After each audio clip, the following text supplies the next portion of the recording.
Hello and welcome. Good morning to you. It's Erick Erickson here. The Erick Erickson Show. The phone number, if you want to call in, be a part of the program, 877-97-ERIC, 877-973-7425. 877-973-7425. That's right. Yes. Happy Hallmark holiday to you. Today is Valentine's Day. Men, if you didn't realize it, yes, you've got time. Go to your local florist shop. They're overwhelmed. There's a line out the door already. Or go to your local grocery store, get a box of chocolates. Too late for Sherry's Berries or anything like that, but you can go to your local. You can actually shop local today. That's your excuse for procrastination, is you want to shop local. You know, the real Saint Valentine, he was a real person. In the 3rd century, Valentine was a Christian convert in Rome who helped Christians and, in fact, engaged in Christian marriage rite rituals for young Christians. He was caught, apprehended, and jailed. He was a curiosity given his noble background. The Emperor Claudius took a curiosity and a liking to the guy. They became friends, though he was under Valentine was under house arrest. And Valentine made the terrible mistake of suggesting to the emperor that, in fact, Jesus Christ was a real person, and Christianity was real and true, and the emperor should consider converting. That outraged Claudius, who ordered him stoned, and then he was, first beaten with clubs, and then he was stoned to death and beheaded. You can actually, there's a church outside of Rome that has his skull preserved. You can actually go see the skull of the real Saint Valentine. Yes, he was stoned, beaten, stoned, and beheaded on February 14th in, was it 236? I forget the exact date, but it's documented, it's traceable. There were a bunch of people so there were at least 5 people named Valentine, and they all get confused, but we can, by lineage in church history and even Roman history, Rome did a pretty good job of documenting executions and whatnot. We can trace back to where Valentine's Day comes from, to this particular guy. So what a romantic holiday. Hey, let's celebrate the holiday of a man who was beaten, stoned to death, and beheaded. Yes, I'm going to give you a box full of chocolate hearts. Listen, I love my wife and my family, and I'm happy to celebrate Valentine's Day because it has become a tradition of its own. But I hate the Hallmark holidays. I have told my assistant, don't ever get me a happy boss's day anything. I'm not getting you a happy executive assistant's day anything. I'm not. These are Hallmark holidays. They are scams designed by the Fortune 500 to make us shell out money. Shell out money, not shill money, shell out money. And it is the holiday equivalent of Common Core, designed by the Fortune 500 to make us all little automatons to shell out money for them. Nothing doing. And Valentine's Day should technically stick in that, but it's become a global phenomenon, and we can move on from there. I'm sure that's more than you wanted to know. William Barr, the Attorney General of the United States, sent a love letter to the president over the president's tweets. I want to get there, but first I want to get to Mazie Hirono. Set the stage here. Mazie Hirono is the senator from Hawaii, the not quite bright senator from Hawaii. And what is this? Let's see. My producer. He tells me, to be fair, no one is happy to work for me, so don't worry about getting a card from any of us. My former producer sent me this text, and now I got to go find a new producer. Such a jerk. Let's get to Mazie Hirono, the senator from Hawaii, who is smarter than my former producer. Attorney General Barr is not the Attorney General for the people. He definitely acts like he's the Attorney General for Trump, which is why back in May of 2019, when Barr testified before the Judiciary Committee, I called on him to resign because it was clear that he had auditioned for the job and that he put his thumb on the Mueller report so that people got the totally erroneous impression as to what the Mueller report findings were. And he hasn't changed in his desire to protect the president. So, yes, we need to hear from Barr, and let's hope that he at least testifies in the House. Okay, so, this is the opposite of Lou Dobbs, by the way. So Lou Dobbs on when? Let me get my timeline right. Yesterday, so it was Wednesday. On Wednesday, poor old Lou Dobbs. First of all, stop with the Just for Men, please. But Lou Dobbs on Wednesday said that William Barr was doing the Lord's work, and on Thursday has decided that William Barr is an agent of the deep state out to undermine the president.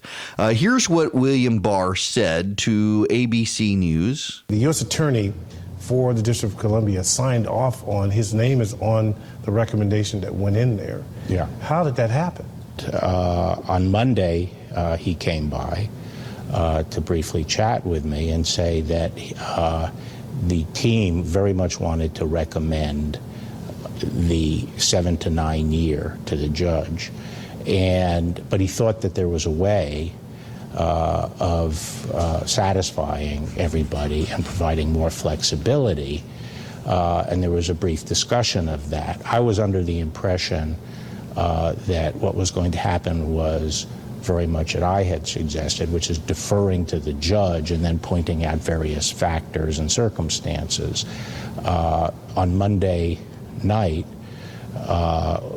when I first saw the news reports, I said, gee, the news is spinning this. This is not what we were going to do. So you were surprised? I was very surprised, and once I confirmed that that's actually what we filed, I said that night to my staff that we had to get ready because we had to do something in the morning to amend that and clarify what our position was. I had made a decision that I thought was fair and reasonable in this particular case. And once the tweet occurred, the question is, well, now what do I do? And do you go forward with what you think is the right decision, or do you pull back because of the tweet? And that just sort of illustrates how disruptive these tweets can be. So you're saying you have a problem with the tweets? Yes. Well, I have a problem with some of the tweets. I'm happy to say that, in fact, the president has never asked me to do anything in a criminal case.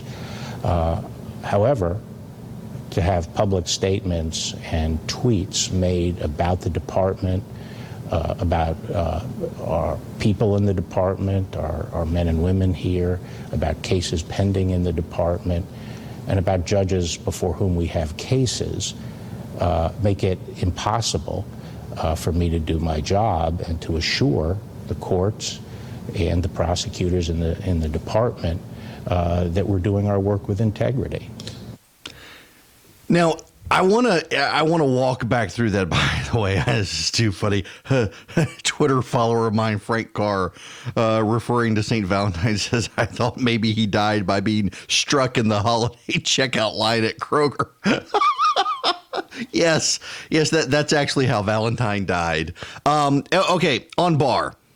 Notice what he said at the beginning here. The prosecutor, the U.S. attorney, came to him on Monday, said what they wanted the sentencing guidelines to be, 7 and 9 years, and Barr said he would prefer it if they didn't set sentencing guidelines and would instead let the judge set the guidelines. And what he would prefer that the attorneys do is lay out criteria for the judge by which he can determine Stone's sentence, as opposed to having the Department of Justice be involved with it. The U.S. attorney ignored the advice of his boss, the attorney general, filed the paperwork with 7 to 9 years, and Barr felt they had to do something. Now, why did Barr feel like they had to do something? Because he knew what the president's reaction was going to be. The reason William Barr gets so much hostility from people like Mazie Hirono is that he understands the way this president works, and he navigates the president's personality, and he does so with greater competence than anyone else in the administration. Now, naturally, the president of the United States is upset this morning and saying he has the right to make recommendations to his attorney general at any time. And, you know, he's right. Let me just tell you this. In fact, hang on a second. I want to I'm going to pull up something here on the fly, and I'm going to read it to you. Let's go. Yes. Article 2, Section 1, Clause 1 of the United States Constitution. The executive power shall be vested in a president of the United States.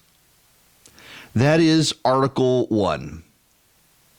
Now, In article, let's see, it goes through how he shall be elected, what his qualifications are, his compensation, and now Section 2.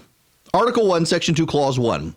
The President shall be Commander-in-Chief of the Army and Navy of the United States and of the militia of the several states when called into the actual service of the United States. He may require the opinion in writing of the principal officer in each of the executive departments upon any subject relating to the duties of their respective offices, and he shall have the powers to grant reprieves and pardons for offenses against the United States, except in cases of impeachment. He shall have the power, this is Clause 2, Section 2 of Article 2, he shall have the power by and with the advice and consent of the Senate to make treaties, provided 2/3 of the senators present concur, and he shall nominate and by the advice and consent of the Senate shall appoint ambassadors, other public ministers and councils, judges of the Supreme Court, and all officers of the United States whose appointments are not herein otherwise provided for, and which shall be established by law. But the Congress may by law vest the appointment of such inferior offices as they think proper, and the President alone and the courts of law are in the heads of departments. The President shall have the power to fill all vacancies that may occur during the recess of the Senate, yada, yada, yada, yada, yada. Again, the President, the executive power, shall be vested in a President of the United States of America. That is, that there is one executive, and all the powers of that executive are invested in a president. Now, what's the deal with this? Well, because all executive power is placed in the hands of the President of the United States, his department heads act on his behalf. The department heads only have power by virtue of the President having power and the Congress or the President delegating that power to those cabinet heads. Again, he may require the opinion in writing of the principal officer in each of the executive departments. He may do all sorts of things. The president is in charge of them. He gets to appoint them. He gets to fire them at will. Remember back during the Bush administration, there was a big scandal where Bush fired a bunch of U.S. attorneys at the end of his administration. And the Democrats, cover up, cover up, cover up, cover up. No, actually what it wasn't cover up. What it was is that there were B and C listers waiting to become the A-listers in various U.S. attorneys' offices around the country. Bush was on his way out. He wanted to reward people who had been loyal to him by stepping them up to be U.S. attorneys, even if they were acting U.S. attorneys. So he dismissed a large number of U.S. attorneys, and the Democrats and much of the media immediately went to cover up, which wasn't the case. But the President of the United States does this, and the Attorney General is one of those cabinet heads. He was one of the original. Who were the original cabinet heads? You had Secretary of State, you had Secretary of War, you had Secretary of Treasury, you had Attorney General, and you had Postmaster General, I believe, were the first 5 cabinet officers. Postmaster General, of course, spun off later, but the Attorney General, one of the original cabinet heads.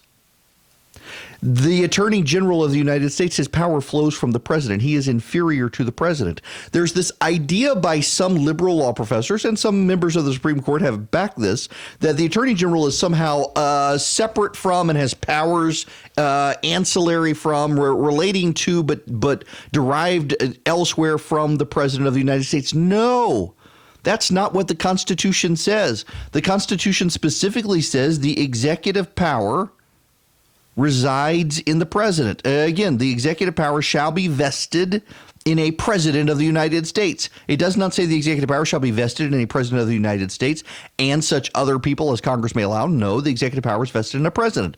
But there are departments, and the president gets to pick those departments by the advice and consent of the Senate, which is the states agreeing that the president has picked the right person. That's who William Barr is. It is a fiction to suggest that the president can't intervene. You may not like it, and if you don't like it, amend the freaking Constitution. Don't come up with a legal fiction to try to justify yourself. The president's allowed. But nonetheless, William Barr says he's not going to be bullied by the president, and he had a plausible reason for doing what he did. Now, he's doubling down on this. I want to play the rest of this. I'm rambling on trying to explain to you why the president could intervene if he wanted to, just so you understand the constitutionality of it. But there's more that William Barr said you need to hear. We'll get to when we come back. We'll take your phone calls as well. 877-97-ERIC, 877-973-7425. News and in-depth analysis from Erick.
It is Erick Erickson here. The phone number is 877-97-ERIC, 877-973-7425. A little more from William Barr, his rebuttal to the President of the United States. Mr. Barr, the President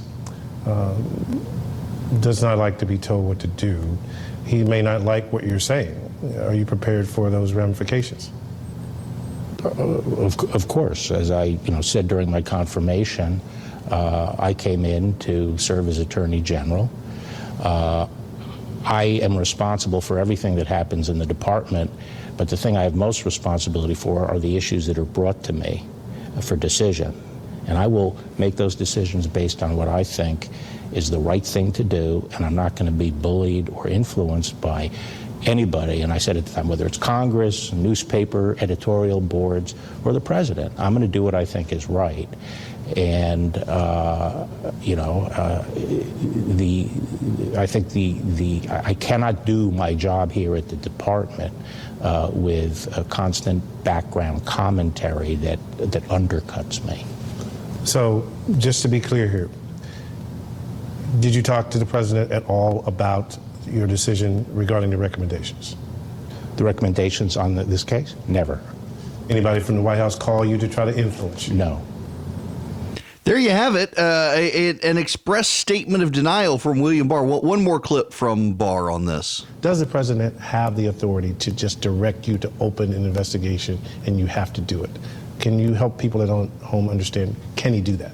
I think in many areas, such as that don't affect his personal interests. Terrorism or fraud by a bank or something like that, where he's concerned about something, he can certainly say, I think someone should look into that. That's perfectly appropriate. If he were to say, go investigate somebody because, and you sense it's because they're a political opponent, then an attorney general wouldn't carry that out. Having known you and covered you for years, you're not a person that responds a lot to criticism. But I am wondering, in this version of the job, you in the job, and when you hear people on Capitol Hill saying Barr is acting more like the personal attorney of the president rather than the chief law enforcement officer, how irritated does that make you, and what do you say to those people? Well, this goes back to the fact we are in a very polarized situation, and so in that kind of situation, I expect a lot of low blows, and there are a lot of low blows, but I don't respond to that, as you say. But I do think that in the current situation, as I've said, the fact that the tweets are out there and correspond to things we're doing at the department sort of give grist to the mill, and that's why I think it's time to stop the tweeting about Department of Justice criminal cases. Good for William Barr saying this. There's a problem, though, as you might imagine. The Democrats don't believe it. Man, the media doesn't believe it either. There are all sorts of headlines today. The New York Times, CNN, the Wall Street Journal, the Washington Post, MSNBC commentary. They've all got William Barr comes out swinging against the president, denouncing the president. It's all a pre-planned act. It's amazing how the media, back during the 80s and the 90s, you had people on TV who were called criminologists. And they would essentially try to tell you, explain to you what was going on in the Kremlin based on who stood next to whom and who said what to whom in different video and who was releasing statements and whatnot. And many of them, we now know in hindsight, got a lot of that stuff wrong. But there seems to be just this level of criminology operation in the media trying to deduce from inside the White House and the Attorney General what exactly is going on. And they are quite sure of themselves. And they're also quite wrong in many of these cases, I'm sure. Some of that when we come back, and the problems for Andrew McCabe because of all of this.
I want to read you an email from a friend of mine. I'll leave him out of it.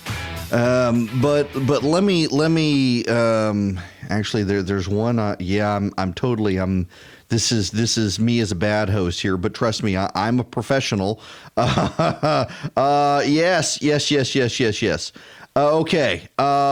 Here is the email from the friend of mine. It's unbelievable to me just how bad the networks are, including CNN. I was listening on the way into the office, and they had Doris Kearns Goodwin on to put historic context on the brushback pitch William Barr delivered to the president yesterday. When she came on, the first thing John Avalon said enthusiastically was, "This is all we've been talking about for the last 2.5 hours." It's amazing they can't even see how pathetic they are. There's coronavirus, Idlib, the Biden collapse, North Korea, Reinhardt, AB5, the Astros, gay marriage in Ireland, on and on and on it goes. But they're actually proud and eager to admit they are completely driven by one small story. It's just insane. Now, let me give you some of these, some of the breakdown of this. We'll get to the coronavirus here in a little bit. There's actually some pretty horrifying news on the coronavirus we need to get to. Idlib. What is Idlib? In Idlib, there has been massive attacks in Syria. In Idlib, the Russians. Let me make sure I've got the story right. The headline story, Idlib airstrikes underscore wider region. There is realization that Idlib has been, fairly well, a lot of people dead, lots of people dead, major escalation between the Syrian government and the coalition against the Syrians there, the Syrian government being led by the Russians. There is the Biden collapse. By the way, do you or a loved one you know have erectile dysfunction? Their name may be Joe Biden. This guy, I mean, I saw the polling. I've said to you guys the entire time I've been on this program since August that the most remarkable statistic is that Joe Biden in the Real Clear Politics polling average has averaged around 28% and has never fallen. It has been consistent for 52 weeks. It has been consistent. And no nominee for either party has ever lost after being 22 weeks consistently in the polls.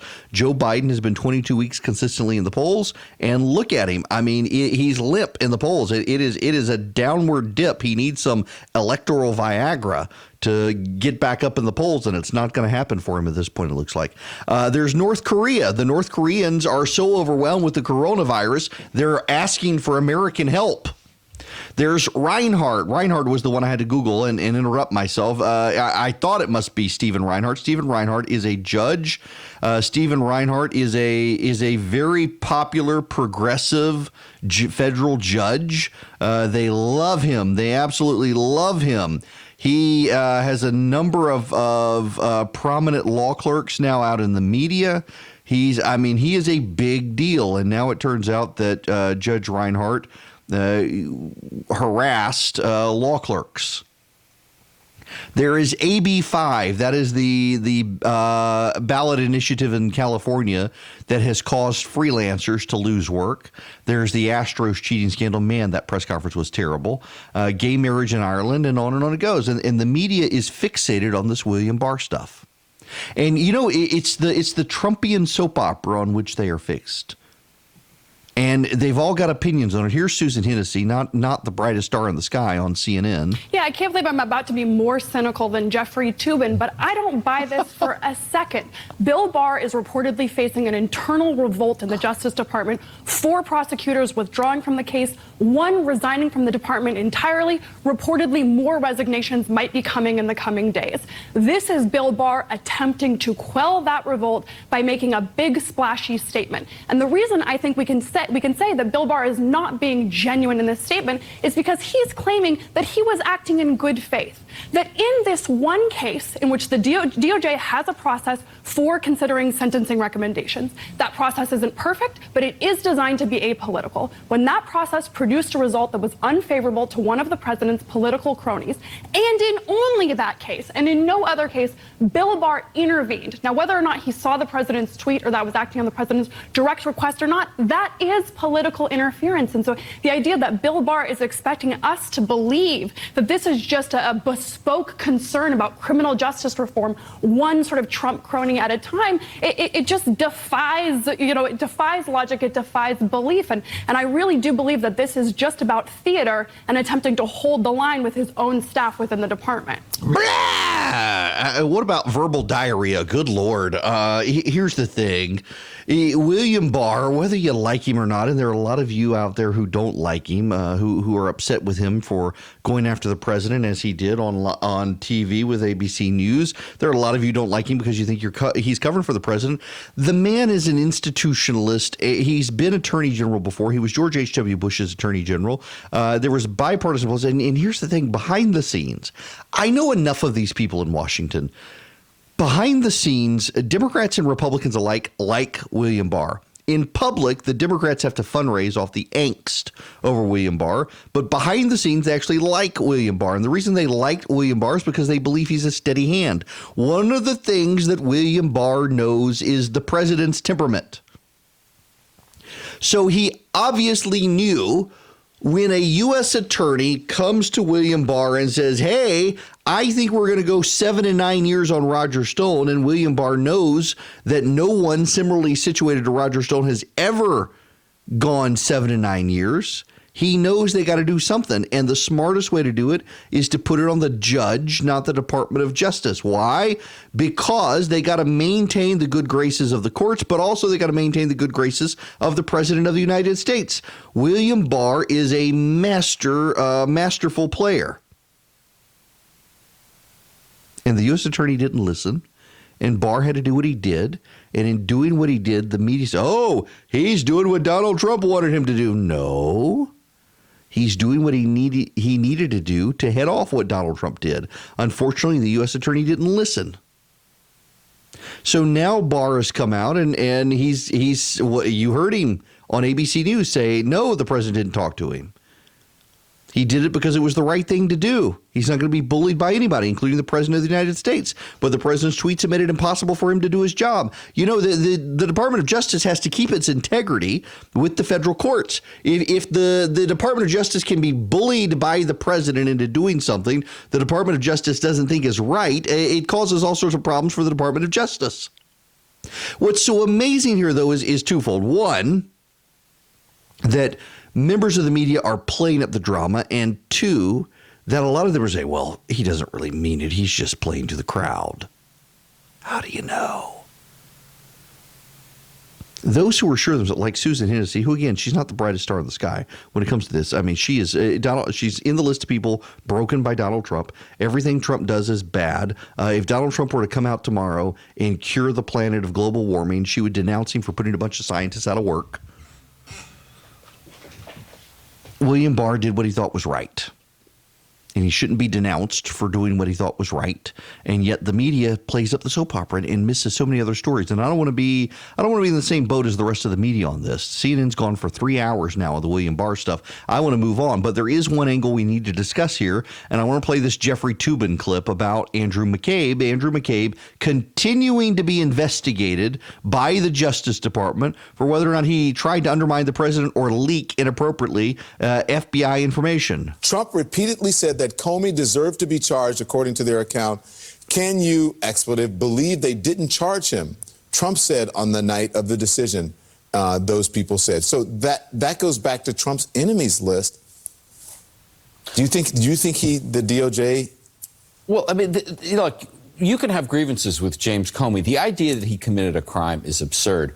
The person in a really perilous condition right now is the CNN contributor Andrew McCabe, who is under investigation from the U.S. Attorney's Office right now, and has had his case dangling out there. The president obviously wants Andy McCabe prosecuted, and it's just grotesque that you have the president of the United States behaving this way with the power of prosecution. But what he's saying exercised is, in this I mean, way. you brought in Andy McCabe, but what he's saying is, if Flynn and Stone are going to go to jail or be in jail, shouldn't Comey and, as you say, McCabe shouldn't? That's how he feels. But they did different things. I mean, there's just, the facts are not the facts are not identical. So, I mean, it's just because he likes the two who were prosecuted and doesn't like the people who weren't prosecuted. That's not a reason. Okay, but that's exactly why. That's exactly Donald Trump's, I think, the danger of what he is trying to do to the Justice Department is he doesn't understand why he can't direct which people should be heading to jail and which shouldn't. He can't. Except he kind of can. He is the president. As I said, the executive power of the presidency is there. Now, Barr can resign. In fact, this was the whole thing with Nixon and the various people who he tried to fire, what's his name, the Watergate prosecutor, and couldn't get anybody to do it. It wound up being left to, I think, William Rehnquist or no, Bork, or was it Robert Bork? I can't remember. Anyway, and the people of the Department of Justice resigned out of principle. But Andrew McCabe does have problems. He does have real problems, and he is under investigation right now. But it's all drama. All of it is drama. The other drama out there is Hope Hicks is returning to the White House. She's going to work for Jared Kushner. She's not going to work in the communications office. She left as the communications director of the White House, and now come on. Okay, I'm going on a tangent. We have State Farm insurance, and I love State Farm. We've always had State Farm. I loved our State Farm agent. Gene Soul was a wonderful man. His wife is a wonderful person. He was our State Farm agent, and he passed away. And State Farm has sent us to they sent us to a State Farm agent who left us alone. And then somehow or another, we got transferred to another State Farm agent. And that guy's office is calling me all the time. And it's telemarketers calling, wanting to upsell me on stuff. Can't your insurance company leave you the hell alone unless you want them? I mean, I work 80 hours a week. I don't need the insurance company calling and say, hey, we could upsell you or rearrange your policy. Leave me alone. What do I do to get off the call list? Come on. Sorry, it's rather aggravating calling me now. And when it happened the first time, it was through a number that was labeled as a spam alert. I don't know if you're aware of this. This is a complete random aside set off by my rage over this. Whether you have Google phone, Android devices or iPhones, you can get into your app store and your cell phone provider. I've got AT&T. You may have Verizon, Sprint, T-Mobile, whoever. They have an app in the app store. And it is a spam call alert system, and you can download it. You just put in your provider, and you'll find the app. Call Protect is usually what it's called, and it's branded for each of your phones. Some of you may get it automatically from your carrier. And so when a phone number calls that is a potential spam caller, you see the list, and it says spam alert, do not answer. So the other day that happened to me. I'm driving down the road and I see this and it says spam alert, do not answer. The number, it's always from Cochran, Georgia for me. I don't understand why all the numbers come out of Cochran, Georgia, but every single time it's one of those spam alert calls. It's from Cochran, Georgia. They call the house, they call my cell phone, and it always says it's a caller from Cochran, Georgia. There are not a bunch of robo-dialers from Cochran, Georgia. I don't understand why, but nonetheless, I digress. So you go in and you get this thing, and when they call, because you have this app running in your phone, it says, hey, this may be a spam caller, don't answer it. Well, this happened to me the other day, and it was a spam caller, and so I hung up, and they called right back, and I thought, well, I guess this actually is someone legit. It's not a robo-dialer, and I put it on, and by God, it's someone from that guy. I don't want to give his name out. He's here local. I don't want to shame the guy, and he may not even know what's happening, but it may just be State Farm doing it. But State Farm calls, and hey, I'm calling from so-and-so's office, and they want to update. They want to update your policies, and they want you to come in for a review, and they may be able to get you more insurance and check your. I don't need it. That's what I have Chris Burns for. I use Chris Burns. He's my financial. He's like a primary care physician. He looks at all my different stuff, finances, insurance, investments. Says, hey, you should up this. Given your income, you need more protection if you're in a car wreck or your home needs this. That's what I use him for. This hour sponsored by Dynamic Money. Not really, but yeah, you get the point. I'm just, come on, people. What is with this? Stop bothering all of us, you telemarketers for these companies. You know, there's a exception in the spam call rule. If you have an ongoing business relationship with a company, they can get around the spam calling, the telemarketer rules. And so your insurance company can call you out of the blue and say, hey, we want to upsell you on something or reprioritize it. Stop it. Just stop it. It makes me not want to do business with you, State Farm. I am tired of these phone calls. I called them the other day and said, take them off the list. And by God, they're calling me while I'm on the radio show. Yes, this is Doug the dog. A friend of mine texted me and said, tangent, way tangent, squirrel. Yes, it is. But it makes me so mad. It drives me up the wall. Look, I understand the normal telemarketer calling. It's crazy. We have a landline at our house. The reason we have a landline at our house is because I do a lot of radio interviews around the country, and a landline quality, for some reason, we've traded the convenience of a good quality conversation for a cell phone. I get the convenience of a cell phone, but your standard cell phone quality is crap compared to a landline. So for radio interviews, I use a landline, and everyone appreciates it, and I do a lot of radio interviews because they say, hey, this guy has a landline. We get so many calls on our home phone. We hardly get calls. I don't know. If I didn't do so many radio interviews, I wouldn't keep the landline anymore because all we seem to get are telemarketer calls. And it's crazy. And it's annoying. And I don't have a business relationship with any of them. So it's like the Police Benevolence Association. God bless you, police officers, but I'm never giving a penny to the Police Benevolence Association because they won't leave me alone. I wouldn't anyway. I'd rather support other charities that help police officers. But nonetheless, when you've got a business relationship with a company like your insurance company and they want to call you, you know, the cable company doesn't call and try to upsell me packages or get me to be on HBO. I don't know why the insurance company decides to do that. And it's not just the insurance company anymore. It's all sorts of companies doing it. They need to get rid of that little exception in the law for companies you have a pre-existing relationship with. I will call them if I want to change to my insurance. I don't need State Farm calling and bothering me. Honest news and conservative views.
I'm back.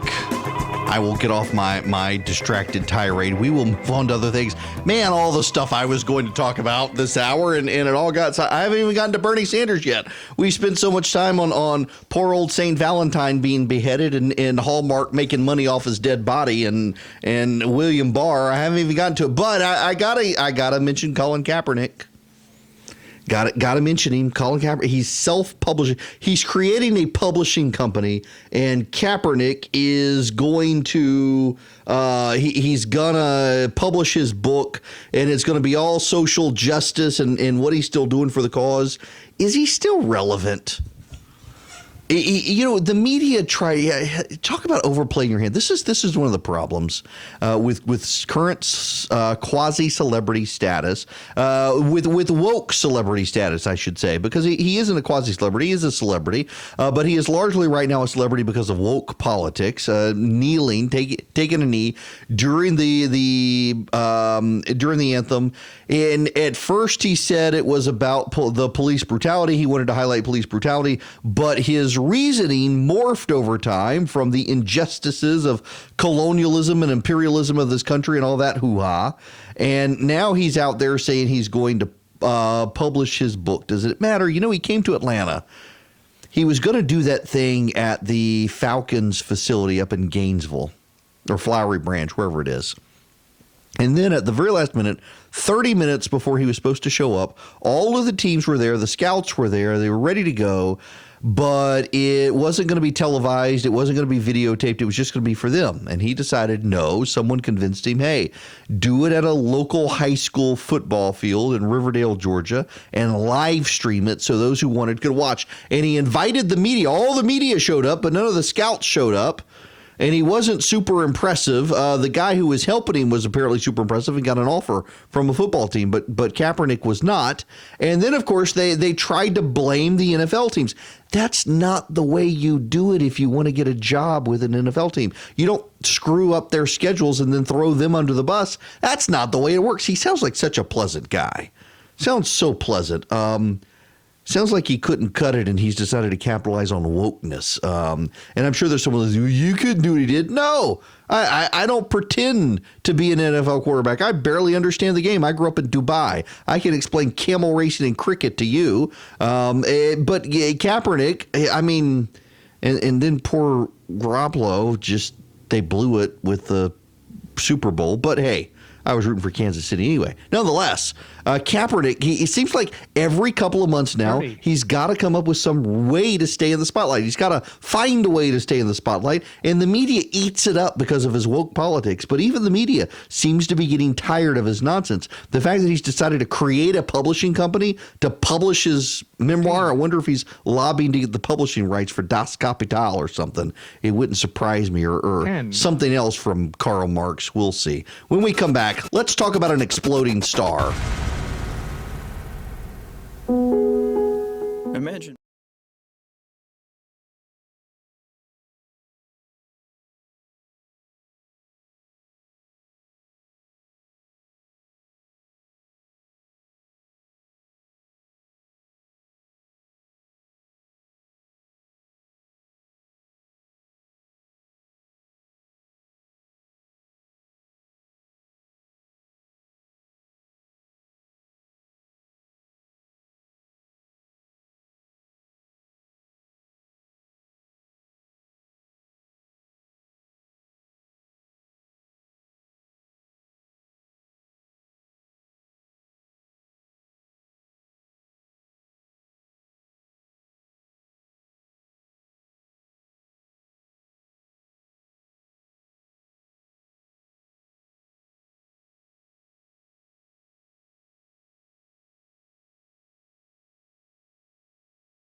It is Erick Erickson here, the Erick Erickson Show across the state of Georgia. Welcome, the second hour. The phone number, you want to be a part of the program, 877-97-ERIC, 877-973-7425. You know, I never do this, but it's Friday. We'll say it's in honor of Rush and do an open line Friday sort of thing. And I'll go out of the gate to a phone call when I normally don't.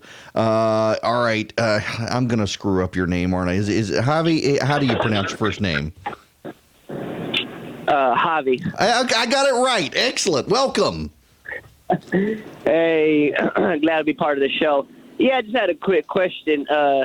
Me and my pastor, we were just discussing about the climate of the United States with politics and everything that's going on in society. And we're just wondering, where does, Christians come into play as far as getting into the political arena? And me, I'm 23 years old. I'm a Hispanic, conservative Christian, married, been married for 3 years, and just wondering where do you even begin, and just to try to make a change in your local area and obviously. Oh man, that is such a great question, Javi. Thanks very much for that. Now I'm going to go on and I'll let you get off the phone here so you can listen on WGAU in Athens, where you are.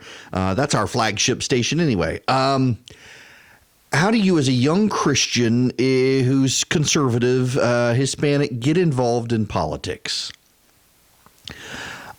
Yeah. So I'm glad you. And by the way, if y'all want to call in, 877-973-7425, 973-7425 is the phone number. I am a big. In fact, so I'm giving a speech in a couple of weeks in Colorado, and a friend of mine who organized the speech sent me a note and said, by the way, they've heard your Jeremiah spiel before. Ouch. I am beginning to sound like a broken record on it, but I am a big believer in it. In fact, I leave out key words, so it is my favorite passage in the Bible. If someone were to ask me, I would say it is Genesis 1:1. In the beginning, God created the heavens and the earth. If you were to ask me my second favorite passage in the Bible, it would be Jeremiah 29:7. I am a huge proponent of this. In fact, I met some people recently who founded a nonprofit called Jeremiah 29.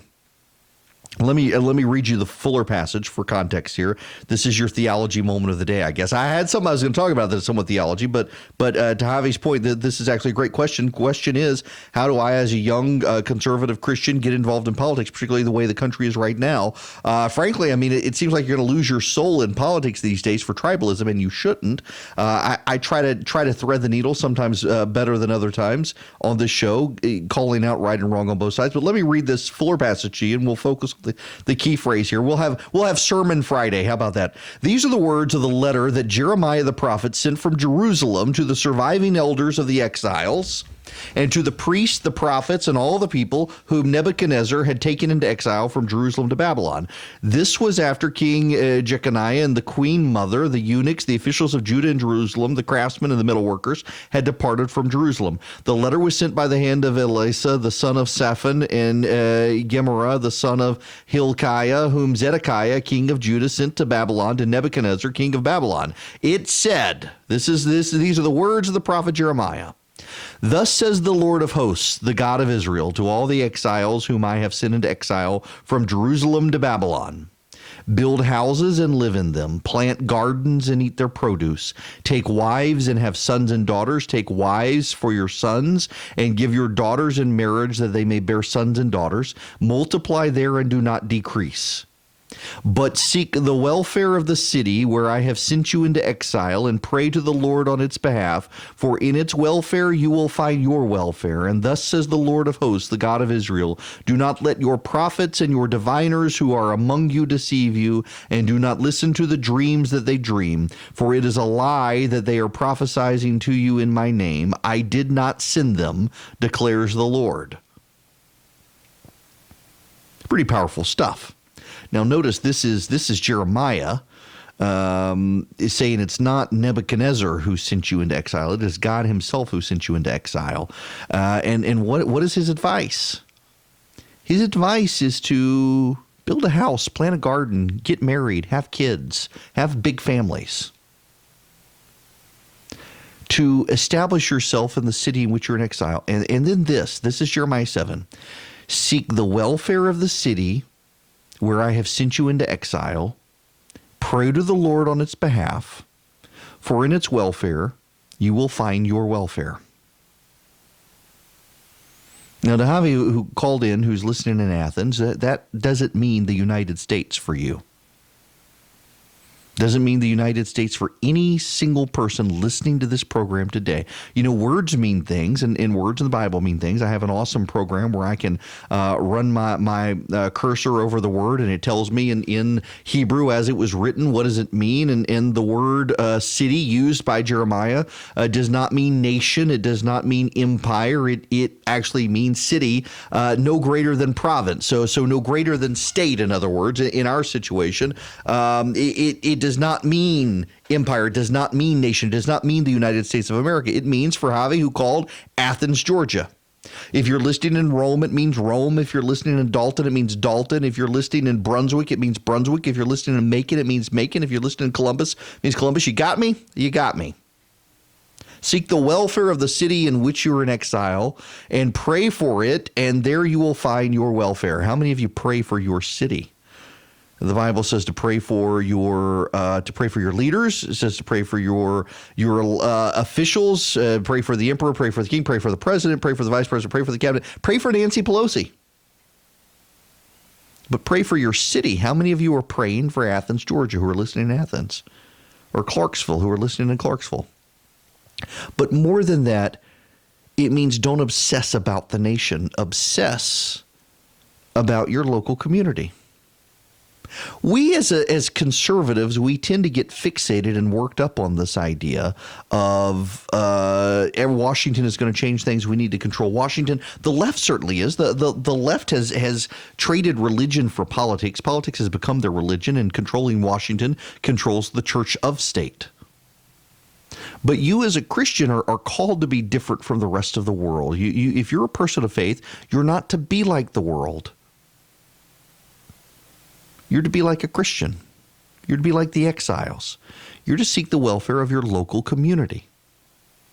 So now, how does this translate into politics? Well, I'm not saying don't run for Congress. I'm not saying don't run for president. I'm not saying don't run for the Senate. But what I am saying is, how many of you show up at your local school board? How many go to a school board meeting? How many pray for your local school board member? How many of you go to your city council or your county commission meeting? How many of you have thought about running locally? See, when a lot of people think about running, they think, I'm going to run for Congress, or I'm going to run for the state house. I'm going to run for the state senate. How about your local school board? You know, your local school board will affect the people of your community vastly more than the state legislature will affect your local community. Your local school board will affect your local community vastly more than the United States Congress or the President of the United States or the Department of Health and Human Services will affect your local community. Seek the welfare of the city in which you're in exile, and there you'll find your welfare.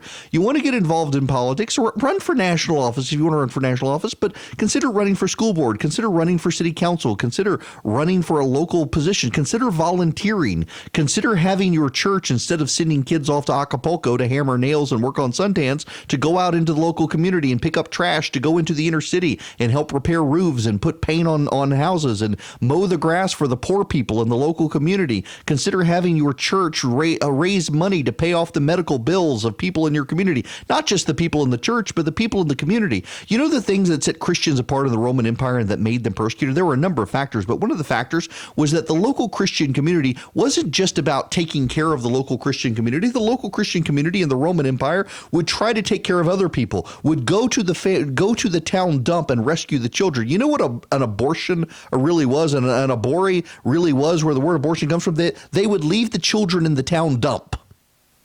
They would give birth, The women would give birth. They would decide it's a girl. We don't want the girl. We're going to go drop it off in the town dump, and there it would die. And the Christians were considered weird because they would go get the kids left in the town dump and raise them as their own. In addition to having their own kids, they would have large families, some of whom weren't their natural children because they were rescuing those children. The culture of life is pervasive within Christianity, and they stood out by doing stuff like that. The Christians stood out by being the people who, when there was a plague in the Roman Empire, they would go towards the plague, not run away from the plague, to help other people, and some of them would die.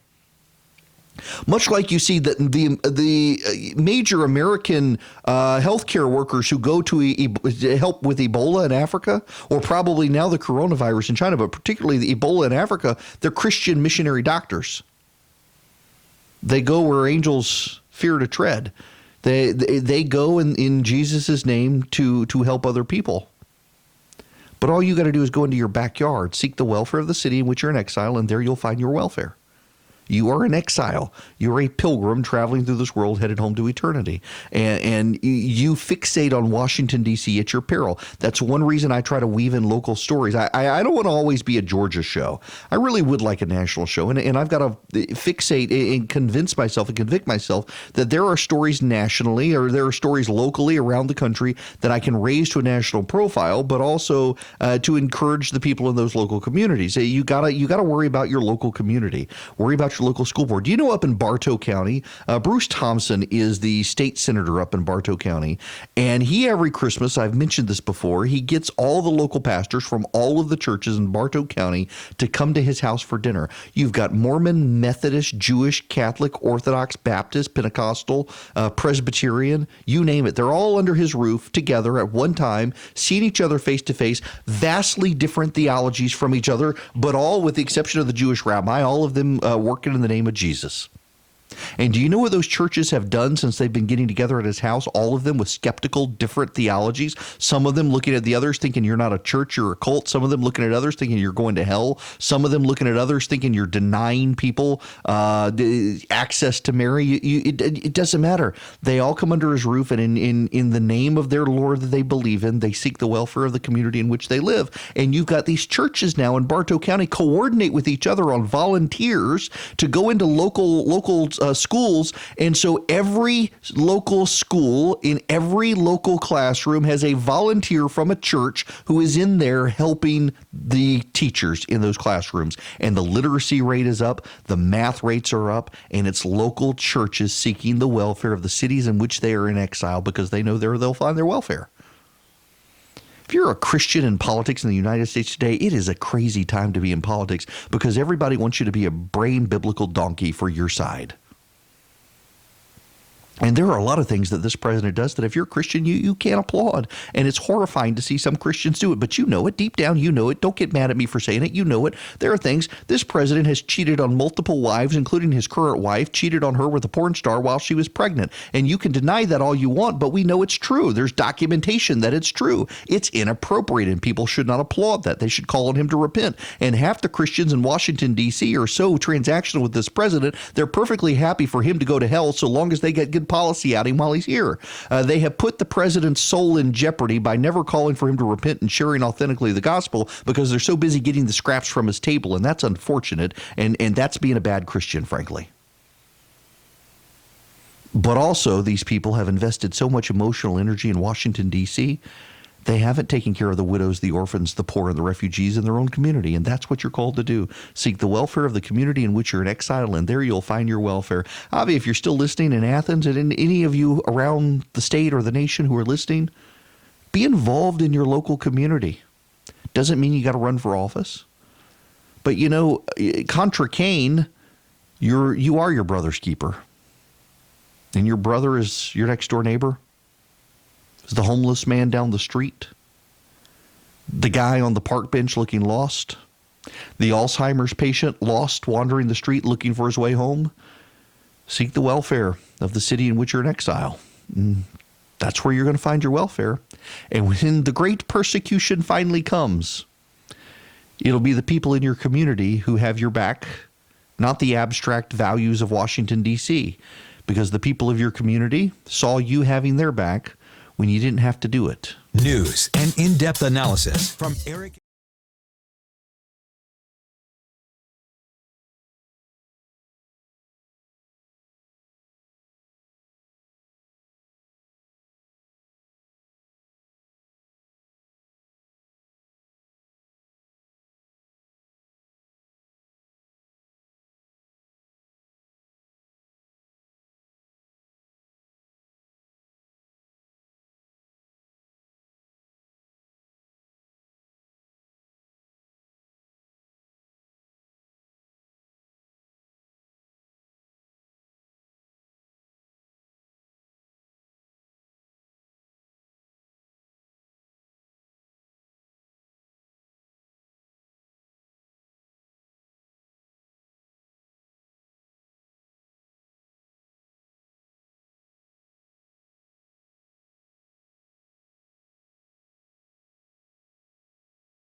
All righty. It is Erick Erickson. The phone number 877-973-7425. Scott calling from Marietta. Welcome. Hey, that's crazy that Virginia wants to give up what the founding fathers fought hard to have to offset the largest states ruling the other smaller ones. It's just going to be like textbooks in schools and that. New California, Texas, New York, all the other states have to use the textbooks that they want. I mean, yeah, Hillary had the popular vote and everything else, but how much did they really campaign in California trying to get the Republicans out of there? Yeah, so I gotta tell you, I think that the national popular vote thing, it's kind of a scam. Thank you very much for the phone call, Scott. What Scott's talking about is Virginia has passed a law that will give the popular vote or will give its electoral college to whoever wins the popular vote nationally. This is the thing Democrats have been pushing since Donald Trump won the election. But there's a catch. If you actually read the fine print, it's a state compact, and a state compact has to be approved by Congress, which it hasn't been done. But more importantly, under the plain text of the legislation passed in Virginia that would award its electoral college delegates to the winner of the national popular vote, it won't go into effect until enough states equal to 270 electoral college votes have signed on to it. And that's not going to happen because you can't, with all the states controlled by Democrats, you still can't get to 270. So it's going to be a while. And some of those states have walked it back. A couple of the states that passed it then got Republicans elected and walked it back. Here's the thing. If Donald Trump in 2020 wins the popular vote, you will see a bunch of these states abandon their effort and repeal the law. I think it would be hilarious if the president won the popular vote and then immediately filed a lawsuit against Virginia. Now, the lawsuit would be timely because, again, the fine print of the law says it's got to be, you can't do it until enough states to get to 270 electoral college have done it. But it would still be hilarious. And it would be hilarious because it would highlight how foolish these efforts are. Back in the mid 2000s, in 2010 period or so, 2010. No. I'm sorry. It was after I was on radio. So it would have been 2014. In 2014, a prominent member of our state Senate here in Georgia came to me and said, what do you think about the national popular vote? I said, it's nuts. It's a terrible idea. What you're essentially saying is that if Georgia's voters vote for a Republican, Georgia's electoral college is going to have to give them a middle finger and vote for the Democrat. He's like, well, they got the lobbyists down here from the national popular vote, folks, and they're making a lot of sense on that argument. It wouldn't happen until you got to 270, and majority rules and we're democracy. Like, no, John, it's a bad idea.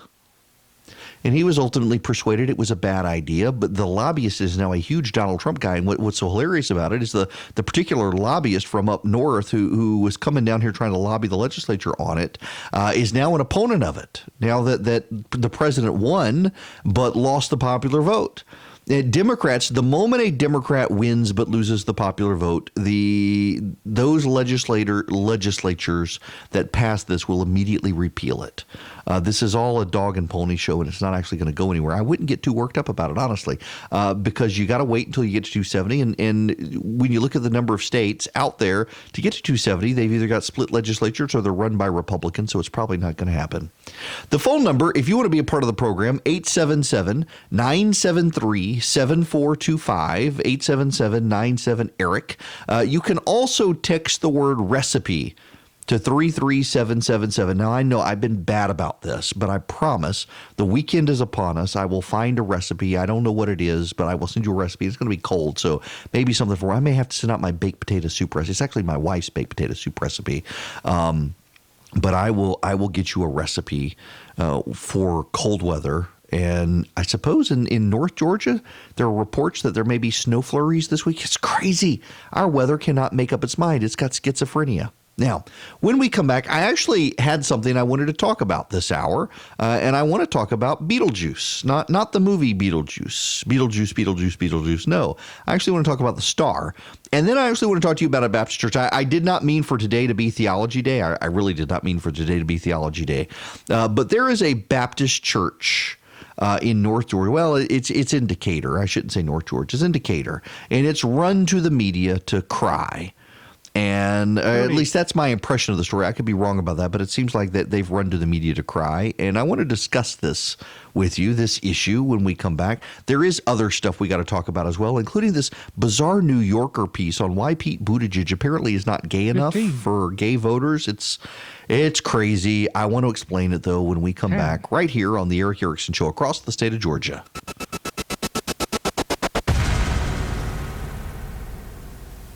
It only takes a minute to find out.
Here, sorry, having to respond to an urgent message. I want to talk about an exploding star because if you happen to drive through Macon occasionally, when it's dark at night and there's no moon in the sky, you wouldn't be able to see me because it is so dark. That we are waiting for Betelgeuse to explode. Now, if you what is this? Oh, nice. If you know the constellation Orion, then you know that in the top left of the constellation Orion, there is a very bright reddish star. And it is called Betelgeuse. Betelgeuse is it is a supergiant star, and it is expected to go supernova. It is expected to explode. And scientists say, scientists say a lot of things, but in this case, I suspect they're right. Scientists say that when Betelgeuse explodes, you'll be able to see it during the day.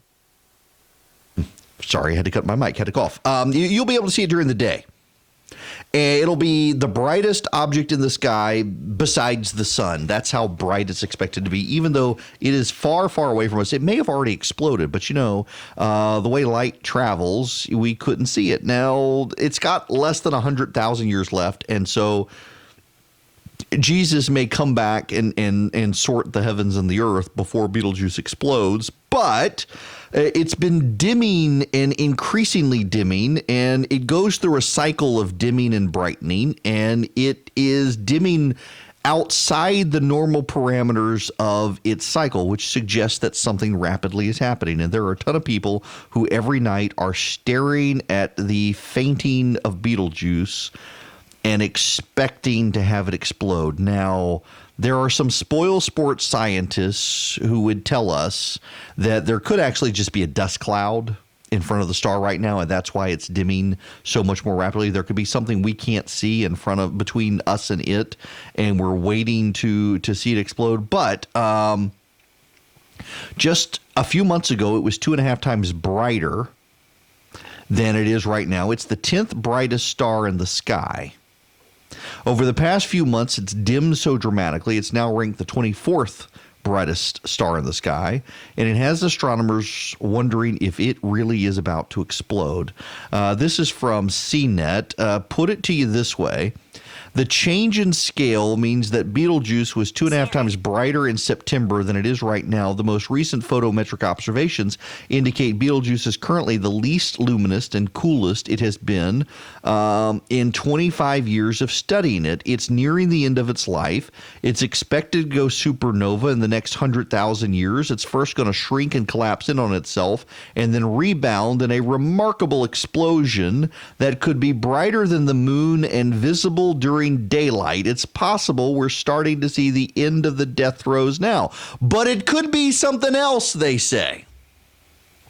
I'm just fascinated by this. One reason is because if you have a camera, you don't need, in fact, I believe you may be able to do this with your iPhone if you can use one of those manual apps to keep the shutter open. You can actually see the Orion's Nebula. If you look around Orion's belt, and I've taken some beautiful pictures of this, you can find them. You should follow me on Instagram. It's where you'll like me the most, E.W. Erickson. I'm E.W. Erickson on Twitter, on Instagram, everywhere. But on Instagram, I've got pictures that I've taken with my telescope of Orion's Nebula, and it is a beautiful colors. Beautiful, beautiful colors. There are reds and there are pinks and there are oranges and yellows and purples and blues and greens. It's gorgeous. And it is massively far away and it is a massive size. And you can actually see it if you take just a regular camera. Now, I realize everybody has their iPhones these days. They don't actually have cameras. But if you have a camera and you can leave the shutter open, you can point your camera at Orion's belt and leave your shutter open for about 7 seconds. Maybe you don't even really need to do 7. You could do 5 seconds, and you will be able to take a picture of Orion's Nebula. You'll be able to see it with your camera. It's now the reason you got to leave your shutter open is because the shutter feeds the light in. And if you stare long enough, if you want to look up in the night sky and there's no moon around and no lights, if you stare long enough at Orion's Nebula, you can see it. You can't see it great, but you'll be able to see it. You'll be able to see the fuzziness just below the left star on the outer star of the belt, the left outer star of the belt. You'll be able to see Orion's Nebula. It's really cool to see. And that's one of the downsides of living in urban and suburban areas is the city lights. I would kill one day to have a farm. There's actually some land out in Monroe County, just north of where I live in Bibb County. There's some land. It's several hundred acres. There are no street lights around. And I would kill to have the money to buy that land and build a house and have no street lights around. And sure, it wouldn't be as dark as I would prefer, but it would be darker than where I live. And man, I could have my telescope outside at night and take pictures. It's just, I'm fascinated by it. But you should be, I realize if you're not a science nerd or you pay no attention to this, you should, because it's a phenomenal thing that this star is about to explode. And yes, we got maybe 100,000 years, but there's a growing body of scientists out there who think it could happen any moment now. The star could explode. The sun could go down tonight and Orion rise to the sky and us realize that, wow, it has exploded. Of course, people on the other side of the planet would see it. We have no idea, but I'm excited by the prospect. Now, we got to move on to other non-nerdy news. I did not intend for today to be the theology show. But I want to read you the story because I got thoughts. I got comments, and this is happening in a lot of parts of the state. This is from the Atlanta Journal-Constitution. The Atlanta Metro Baptist Association, which I didn't even know existed, has severed ties with the First Baptist Church of Decatur over what it calls a misalignment of biblical standards. First Baptist's senior pastor, David Jordan, thinks it boils down to the fact that the church has ordained gay deacons and is an LGBTQ inclusive congregation at a time the association has taken a quote-unquote pretty hard right turn. Pastor Jordan says, I don't think anybody likes to be kicked out of anything, but in a way we can feel good about it because we are being kicked out for a very worthy cause. It is sad that people have this kind of mindset. The Claremont Road Church was notified of the action in a January 31st letter from the Atlanta Metro Baptist Association Executive Director Jimmy Bogum. The letter does not mention the LGBTQ issue. It says the church's misalignment with the qualifications of a member church by affirming, approving, or endorsing practices or behaviors that do not align with biblical standards, as outlined in the manual procedure adopted by the association in May 2019. I mean, it seems pretty clear from reading the story that it is the church that went to the media with this story. And this is one of those churches that's opposed to religious liberty legislations, et cetera. Y'all, here's why I bring this up. It's not really a theological point. We're seeing this happen more and more in this country on so many issues. But on the church issue, it really does mean something. How many people are rewriting God in their own image? You know, we've got it in Macon. The First Baptist Church here has done the same thing. That's now the First Baptist Church in Christ, allowing gay marriage and whatnot in the church. You know, words actually mean things, and the Bible actually means things. And the reality is that it is, you know, what's his name? Josh Harris? Is that him who left the faith? He wrote the book on courtship, and he, I think, has decided to come out as gay.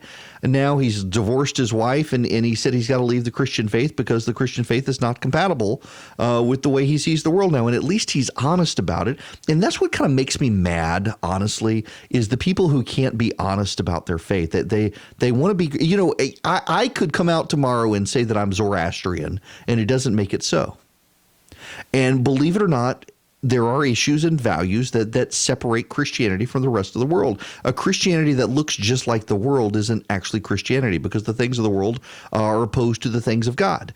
And increasingly now we've got churches that bring in the big bands and the big celebration parties, and they got the big hair band celebration, and we got to bring people in and we got to get them excited about Jesus. What about the Holy Spirit?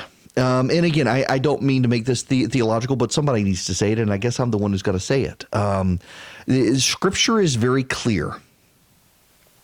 In the beginning, God created the heavens and the earth.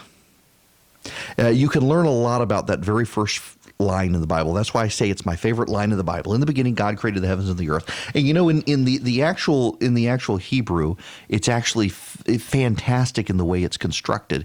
The Bible is really fixated on 7 days, and the seventh day rest. And in the original, that line of the Bible, in the beginning, God created the heavens and the earth, is 7 words. And the 7 word is and the middle word is et, and that word we don't really have it in English, but it is the focus of objects. God created the heavens and the earth, and it was poetic in the way it was structured, and you just can't get that in the English language, but it means something. And Genesis 1 means something. How did God create the heavens and the earth? He put it in an order. And he established an order. And one of the orders he established is that he made man, male and female. And then he said man can't be alone. That's why he creates female, and he puts them together in marriage. And Jesus in the New Testament says that marriage is between a man and a woman. He echoes the Old Testament faith. And then you've got Paul who comes along and says that adultery and drunkenness and homosexuality and other things are sin. And now we've got a modern church that wants to open the doors to everyone, and there's no difference between them and the rest of the world. And many of these churches that have abandoned biblical ethics are also the churches that are okay with abortion, or at least keep their mouth shut because they're aligned with the world on these issues. They're not aligned with God on these issues, and the media is very sympathetic to them. You will never see the media write a story praising Christianity for actually adhering to the standards of its faith, unless the standards of the faith are things that the world praises right now, like taking care of refugees, because the president apparently is bad on those issues. If you find a church that literally is willing to stand up for the refugees out there, then they're heroes. But if you find a church that's actually in favor of abortion rights, man, the media, they will celebrate them. You find a church that's willing to affirm gay marriage, well, by God, they are the heroes of the faith, according to the media. There's just a problem. Under the clear, plain text of the Bible, that's not true. Now, there are people out there who believe, well, you know, this can't be the be-all, end-all of the faith. The Bible's got to evolve. Except Jesus is supposed to be the final word. He's not still speaking. He's given us Scripture. And we're to learn about him from Scripture. And to the extent he speaks to us in our hearts, to the extent that our hearts deviate from what Scripture says, it can't be. I mean, this is kind of Christianity 101. I don't blame this church for wanting to run to the media and get some praise from the media. But let's be clear, what's happening here is they're getting worldly praise, and they're not adhering to the faith standards of the Christian faith. And they can call themselves Christian all they want, but at some point you got to wonder, are they really? And now there are some of you out there who are saying right now, the Bible says don't judge. The Bible says, actually, no, you know, Jesus did say judge. And you got to take it in all context. And in fact, in the passage everybody likes to quote as judge not lest ye be judged. You know what he immediately says? He says, don't throw pearls before swine. That's a judgment call as to who the swine are. You do have to judge to make up your mind. It's infuriating to me that we live in a day and age where people so conveniently rewrite everything. And this goes full circle. It goes into the discussion with William Barr and the president, and whether or not the president can tell his attorney general what to do. As I said, the Constitution says that the executive power is invested in the single president of the United States. All power of the executive is derived from the president of the United States through the executive branch. The attorney general is one of the executive departments. He is of the executive branch. He is subordinate to the president. His power is derived from the president. So if the president withholds power or gives power to the attorney general, that's on him. The president's allowed to. And you can muddy the waters and say the attorney general is actually the attorney general of the United States and not of the president. And that may be so, but he's also a cabinet head. And as a cabinet head, he's subservient to the president. All of his power comes from the president. And if the president tells him what to do, he's got to do what the president says, whether you like it or not. It's called the unitary executive, and it's real. It's in the Constitution. It's the very first sentence of Article 2. In the same way, when Scripture says certain things, you got to adhere to those things if you want to be called a Christian. I mean, here's the thing. I get this from people on the left all the time. No, the Bible says is you got to love Jesus. He's your Lord and Savior, and that's fine. But who's your Jesus?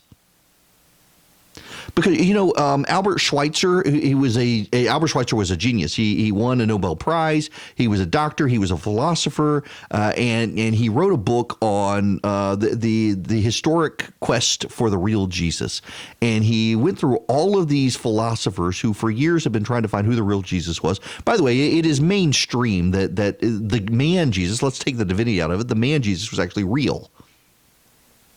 And so Schweitzer documented all the people who've been trying to find the real Jesus, and he made a profound realization that all of the people who had been trying to find the real Jesus found someone who looked exactly like them.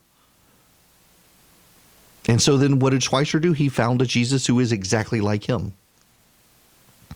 Everybody wants Jesus to be exactly like them. The people who are open to affirming things the Bible condemns, well, Jesus, he just wants to hug it out and love everyone. Pay no attention to the Jesus who beat up the money changers.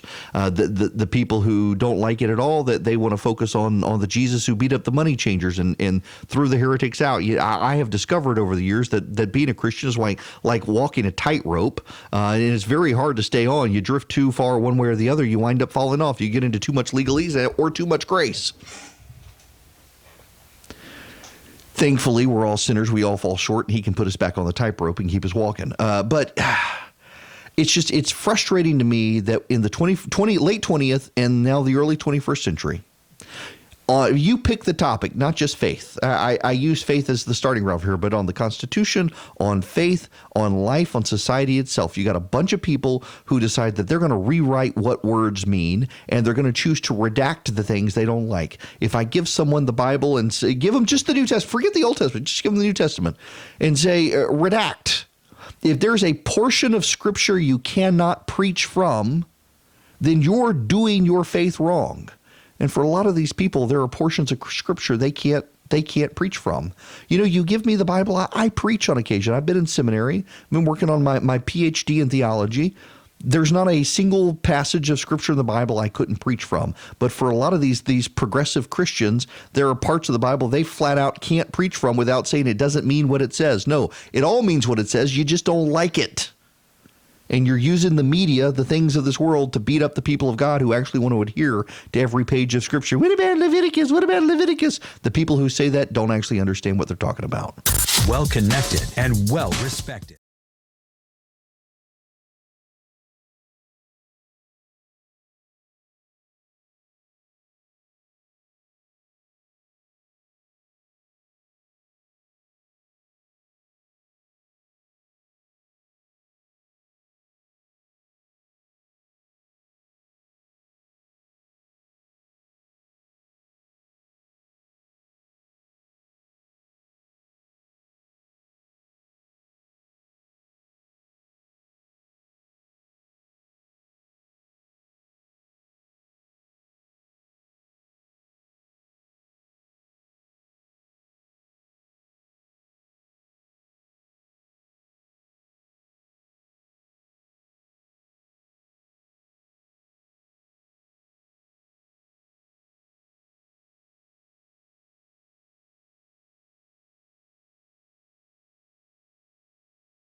It is Erick Erickson here. The phone number is 877-97-ERIC, 877-973-7425. All right, it is official. The baked potato soup recipe.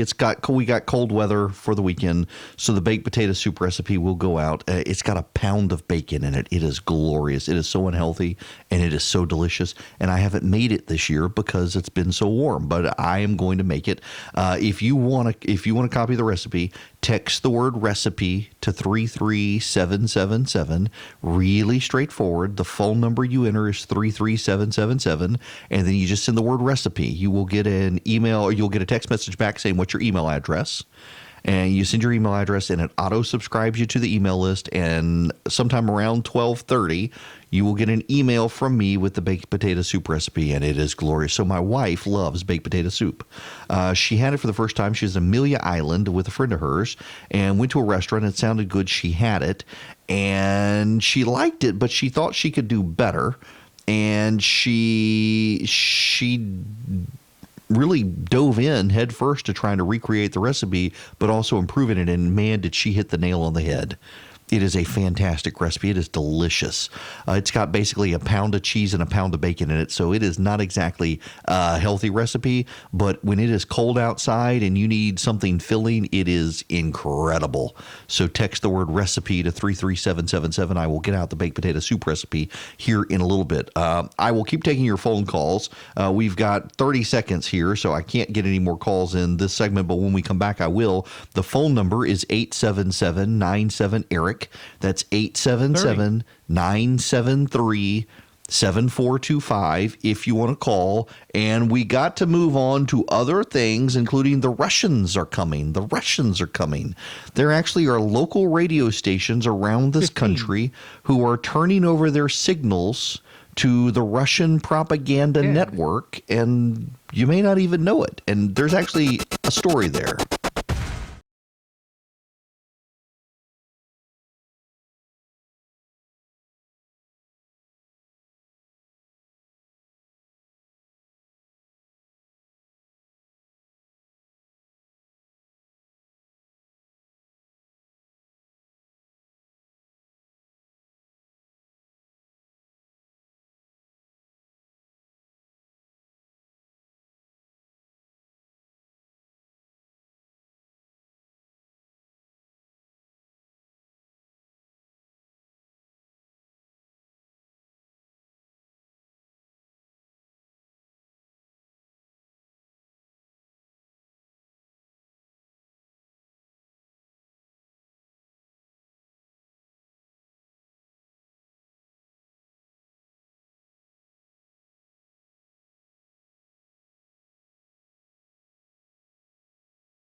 It is Erick Erickson. Welcome, the Erick Erickson Show. One day I'll get over this congestion. Good Lord, I am ready for this to be done. The phone number, 404, no, that's the wrong phone number. I'm not going to give you people my cell phone. 877-97-ERIC, 877-973-7425. It is ERICK. Those of you who get to dial in and you're at ERIC on the phone and you're like, why this isn't ringing? You got to put in the K too. 877-973-7425. I am going to go start this hour as I did the last hour. I'm going to start here with Eddie in Athens. Welcome. Hey, good morning. How are you? Good. I was calling about the William Barr. I heard the interchange that he had with the reporter, and it sounds like he's saying, when I was confirmed, I sat there and I told the senators that I wasn't going to do this, and the press wasn't going to bully me. And then finally he said the president wasn't going to bully me. And so I think that he's doing a favor. He's just saying that, President, it makes it hard. I was going to do what you wanted me to do anyway, because I thought it sounded like he thought it was excessive, the 7 to 9 for Stone, and he was going to check into it anyway and do something about it. But then the president came along and tweeted, which gives all the conspiracy theorists on the left, right, fodder. Yeah, listen, Eddie, that is a great point. Yes, let me go back to this clip because I got it queued up here. This is the initial interview, the initial exchange between William Barr and the ABC News reporter. You'll hear the ABC News reporter first. The U.S. Attorney for the District of Columbia signed off on, his name is on the recommendation that went in there. Yeah. How did that happen? On Monday, he came by to briefly chat with me and say that the team very much wanted to recommend the 7 to 9 year to the judge, but he thought that there was a way of satisfying everybody and providing more flexibility, and there was a brief discussion of that. I was under the impression that what was going to happen was very much what I had suggested, which is deferring to the judge and then pointing out various factors and circumstances. On Monday night, when I first saw the news reports, I said, gee, the news is spinning this. This is not what we were going to do. So you were surprised? I was very surprised. And once I confirmed that that's actually what we filed, I said that night to my staff that we had to get ready because we had to do something in the morning to amend that and clarify what our position was. I had made a decision that I thought was fair and reasonable in this particular case.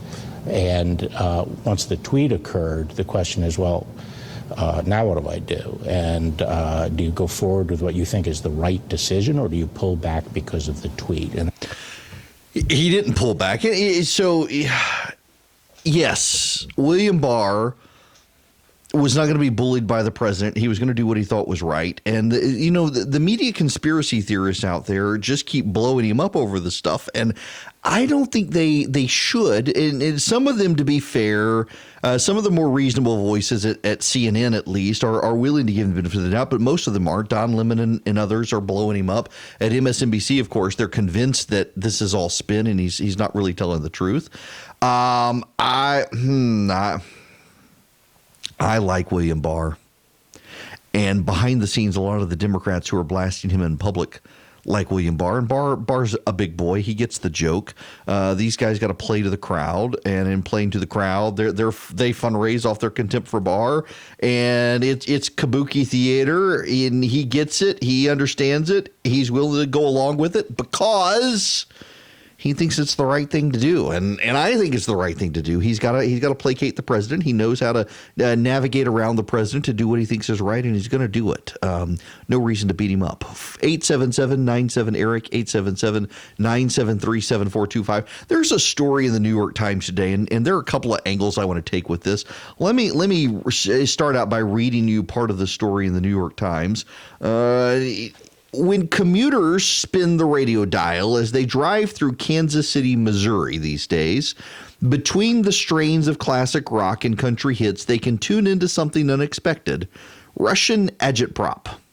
In January, Radio Sputnik, a propaganda arm of the Russian government, started broadcasting on 3 Kansas City area radio stations during primetime drives, even sharing one frequency with a station rooted in the city's historic jazz district. Who needs a ridiculous Red Dawn invasion? A participant in one online forum wrote after the new broadcast. Your overlord, Mr. Putin, will be addressing you soon, so it's best to prepare now. Another commentator wrote, referring to Vladimir Putin of Russia. In the United States, talk radio on Sputnik covers the political spectrum from right to left, but the constant backbeat is that America is damaged goods. Sputnik's American hosts follow a standard talk radio format, riffing on the day's headlines and bantering with guests and callers. They find much to dislike in America, from the reporting on the coronavirus epidemic to the impeachment of President Trump, and they play on internal divisions as well. On a recent show, one host started by saying he was broadcasting live from Washington, D.C., capital of the divided states of America. Critics of Kansas City called Radio Sputnik's arrival an unabashed critics in Kansas City called Radio Sputnik's arrival an unabashed exploitation of American values and openness.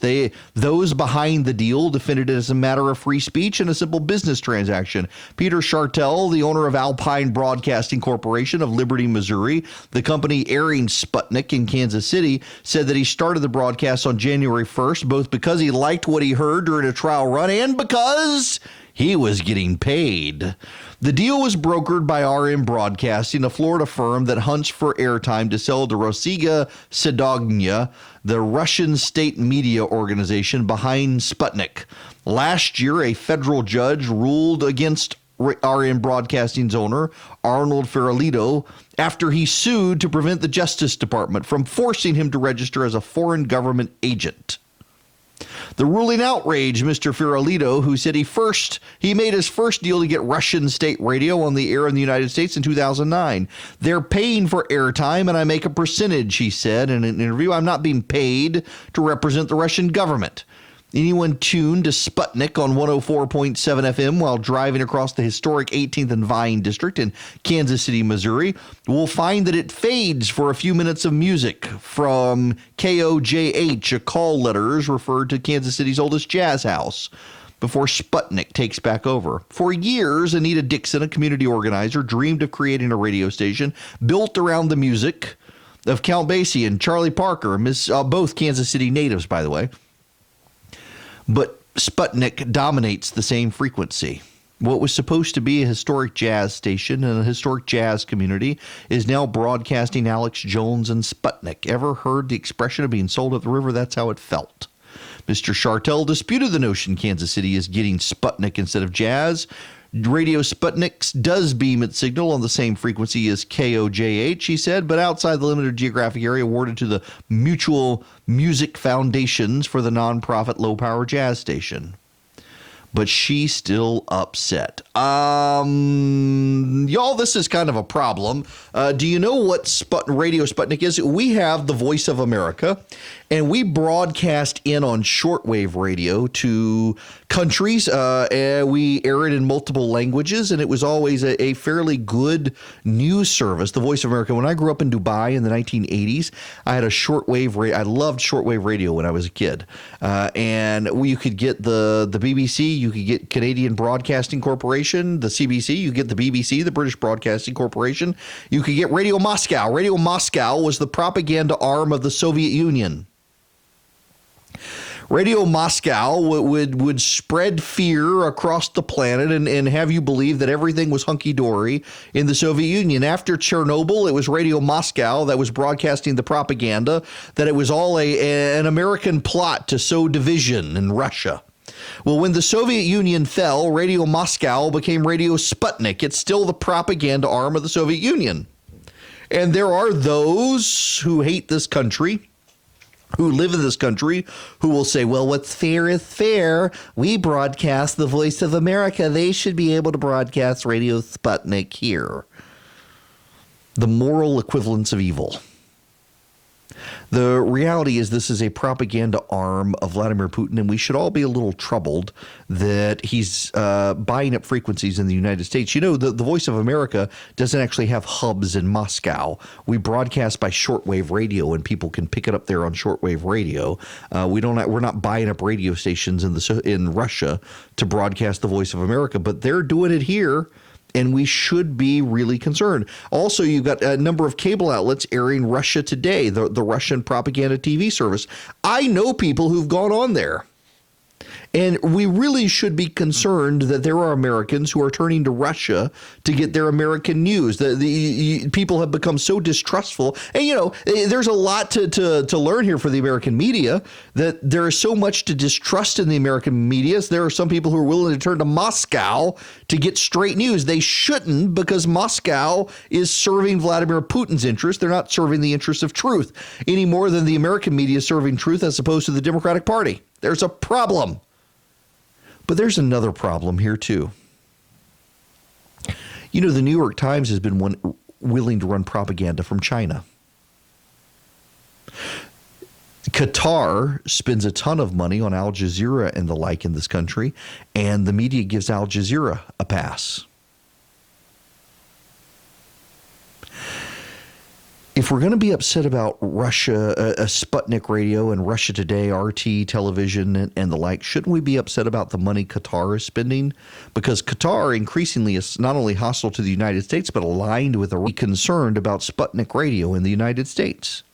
But we should also be concerned about the Confucius Institutes around this country that the media has long defended as international cooperation between the United States and China, when we now know that the Confucius Institute, thanks to a congressional investigation led by Marco Rubio, is a propaganda outfit of the communist PLA, the People's Liberation Army.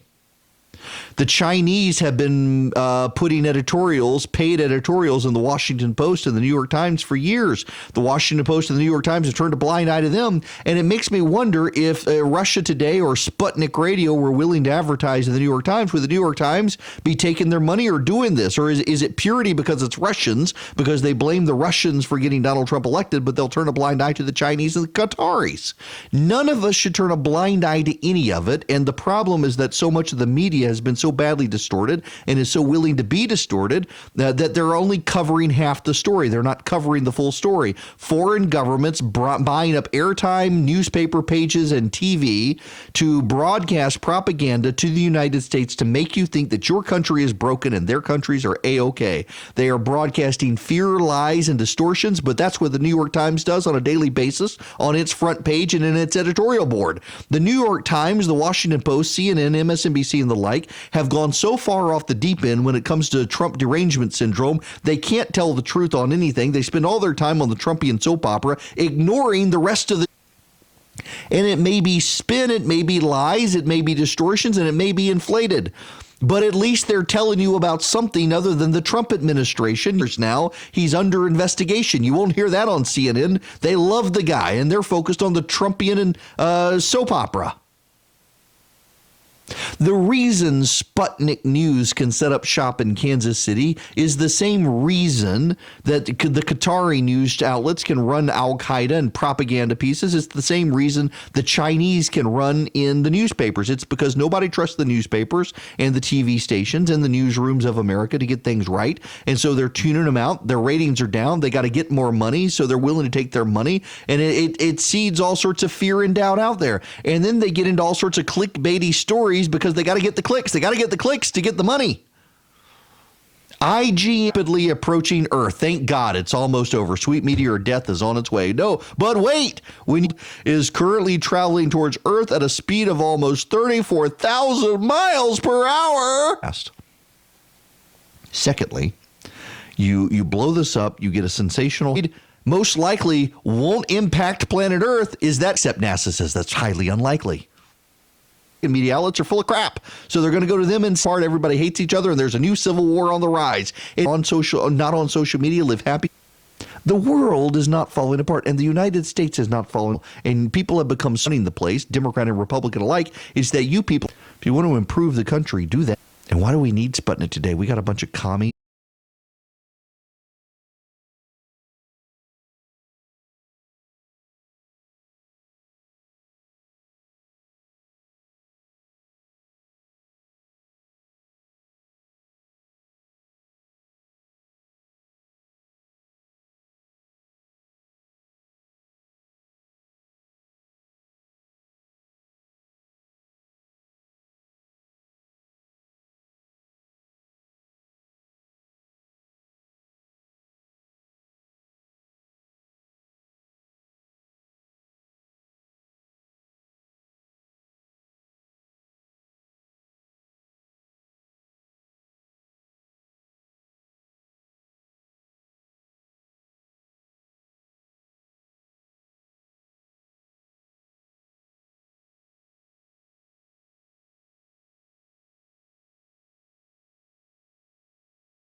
This is apparently not a joke.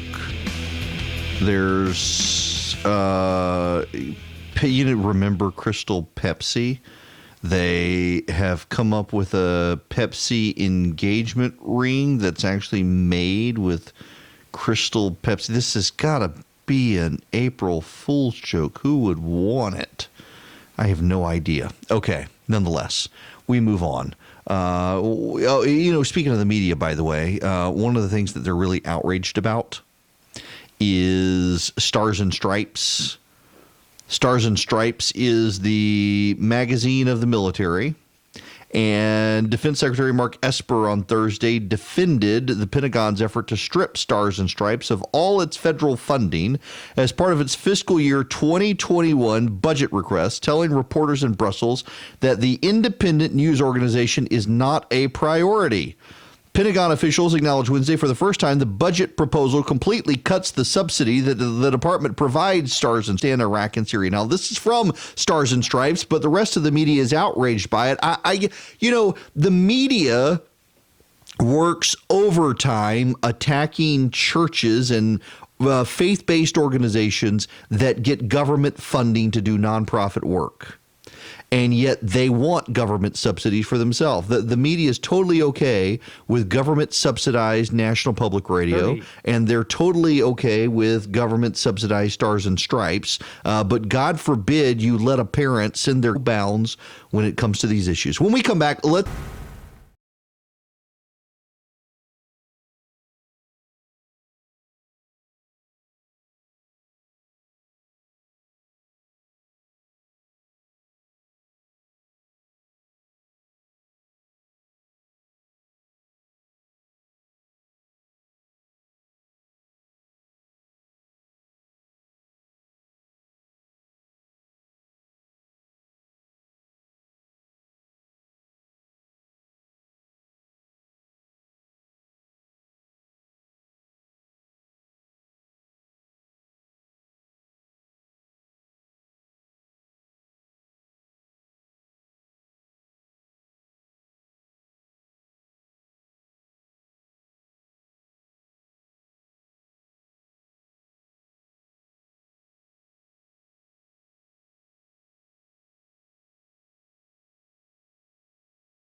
All right. Apparently, you live longer than everybody else. I need to get back. I need to go join them because it's pretty reasonable, and I can get despite how terrible I am at football, we actually do throw the football. Usually we would throw a little one in the house, but he wants to play golf, and I like to hit. When I was in law school, I worked at a law firm, and the one of the partners were in unopened bottles of liquor, but he couldn't return the beer, and so he would give it to me as the law clerk, and I would fill up my fridge, and myself and a group of my buddies, we used part of our law school loan. And we would load up a cooler full of beer on days where we were not in school. I'm telling you, your third year in law school, all you do is play golf and drink, and you do very little studying. You don't even have to go to class, even though we did. But we would go hit golf balls, and we would be highly inebriated and have to sober up at the drinking beer, and never got good at playing golf and need to at some point do that. I go to Hilton Head every year for a week, and I actually think he just wants to drive the golf cart nonetheless. If you play, studies are showing, multiple studies now, according to the New England Journal of Medicine, that you will live longer than those who do not play golf. So good for you people. I mentioned in the first hour, Joe Biden has erectile dysfunction. It's bad. My buddy Chris Burns, who with our budgeting, retirement planning, and all of that, you too can use Dynamic Money. They're in Atlanta, but they'll video chat with you. Go to dynamicmoney.com. Very reasonable. They're fee only. They don't do a commission. They're not going to sell you anything. They're kind of think of them as primary care physician for your money. They'll work with your insurance guy, your finance guy, your investment guy, and make sure everything is working according to what you need.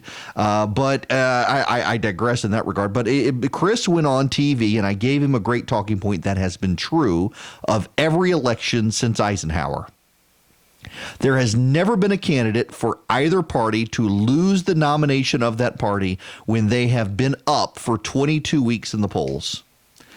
Until now, Joe Biden looks, and I have said all along, Joe Biden is the man to beat, and it looks like they're going to beat him. He is nationally, Biden is not doing well. He has nosedived in the polling. He trickled down, and now he's just droopy. It is very droopy. He needs some electoral Viagra. He is now, Sanders is 4.4 percentage points ahead of him in the polling. He's at 23.6. Biden is down to 19.2. Bloomberg, who has done nothing but spend money, is at 14.2. Bloomberg has spent more money already in campaign 2020 than Barack Obama spent the entire campaign in 2012.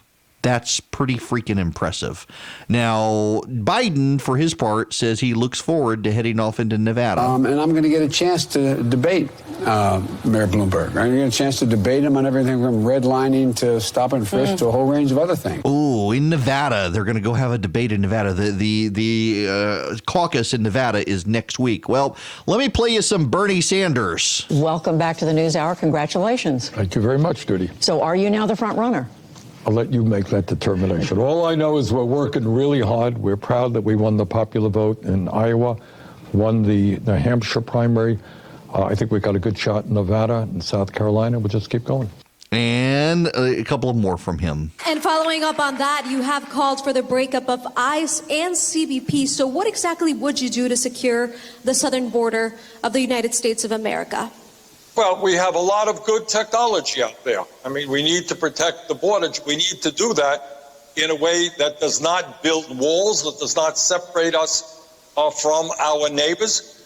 And I think using modern technology, having sufficient manpower to do the job will do it. But here is the bottom line. I mean, the bottom line is that America cannot simply build walls.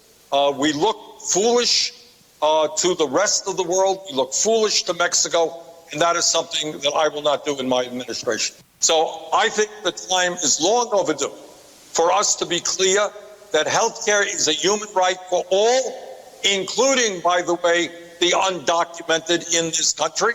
Couple of more. So what I believe is there should be a guaranteed federal jobs program. If you are capable of working, there should be a decent paying job for you. There should be job training to make sure you can get that job, education available to you so that you have the skills to do that work. And the last one from Ernie. This one is the most controversial. Hear it for yourself. There has been legislation passed that increasingly endangers people who choose, and many people do choose, to get into sex work, many of whom are LGBTQ and or women. What is your plan to work with the sex worker community to not only legalize and regulate sex work, but to make it safer for all women and our LGBTQ community to participate? Well, we will do everything that we can to make sure that sex workers are treated with respect, that they are not harassed, that they are not murdered, that they are not beaten. The question of legalizing sex work is something that we are looking at, but we have not yet reached the conclusion. I want to hear from a whole lot of people to help me reach the best conclusion that we can. I'm actually kind of surprised he hasn't gone on and gone there. You know, this is a big thing on the left now, and it's dividing the feminist movement as to whether or not you should legalize prostitution in this country. There is so much data out there showing that many of the people who claim to be willfully and voluntarily employed as sex workers actually aren't. They're there due to addiction or abuse or human trafficking, and there's a whole lot of data. The young feminist movement out there thinks that it's empowering to be a prostitute, to make money off your body. And Sanders has a lot of them supporting him. By the way, did y'all hear about the feud with Alexandria Ocasio-Cortez? Apparently, Sanders with Bernie Sanders put Bernie Sanders remarkably to the left. We have time. The media loves to say that Buttigieg is moderate, and he's not in his positions. He's just moderate and we're going to ban the Customs and Border Patrol. We're going to break up the department and Democratic Party. It's the willingness of the media to point out these and let out their inner commie to defend Bernie Sanders. Well, is it or will it be Bernie Sanders who can? How do you bring the party together across this ideological divide? Well, we need to ensure that people with pre-existing conditions to keep their health care. There's no ideological divide on the need to make sure that one good job should be enough. The differences between the that's good spin from Tom Perez, except they got a real problem. This is why Bloomberg is starting to increase in the polls as people begin to. They got to have somebody as an alternative to Sanders. And when you look at the lay of land, this is an actual good resource that you go to realclearpolitics.com. They keep the polling averages up, and the polling averages are actually really good. They're the best way to figure things out. So nationally right now, Sanders is in the lead. But when you look at the polling state by state, you've got Nevada has Biden in the lead. South Carolina has Biden in the lead. California has Sanders in the lead. Texas has Biden in the lead. But a lot of those polls actually are kind of outdated now. We don't have a lot of new data from these states. And of course, the polling isn't a reliable indicator for for where the candidates are. So, for example, the last polling we have for the Nevada, South Carolina, the last poll we have was completed February 18. That's not reliable polling. The Texas polling, the latest we have is the Texas Tribune poll that had Sanders up 2. Poll had only Biden up 2. There's a real problem there. We don't have a Democratic primary poll from WSB-TV Landmark. It has Biden up 18. It came out today. We've got a Florida Democratic presidential primary that has Bloomberg up 1 over Joe Biden.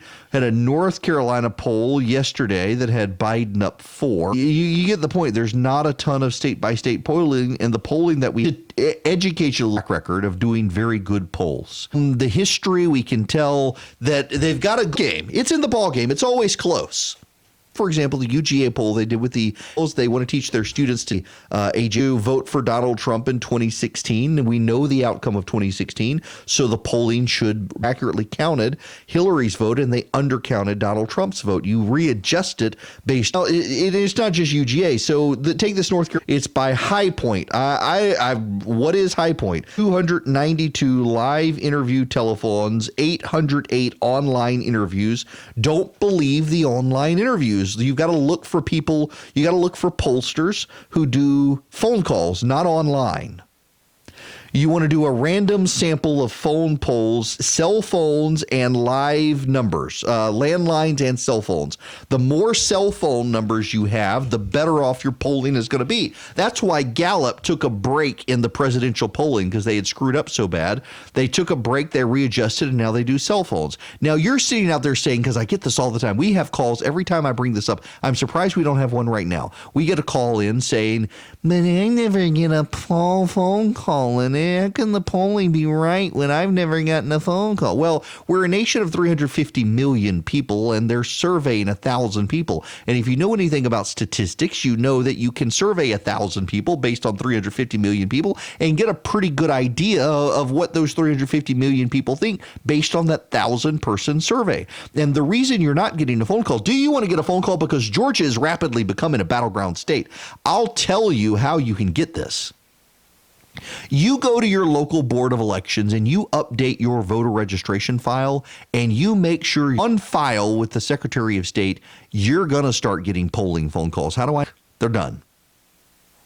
But you go put your cell phone number in your voter registration file with your local board of elections of the year, you will start getting telemarketing calls from pollsters who want to know what you think about them.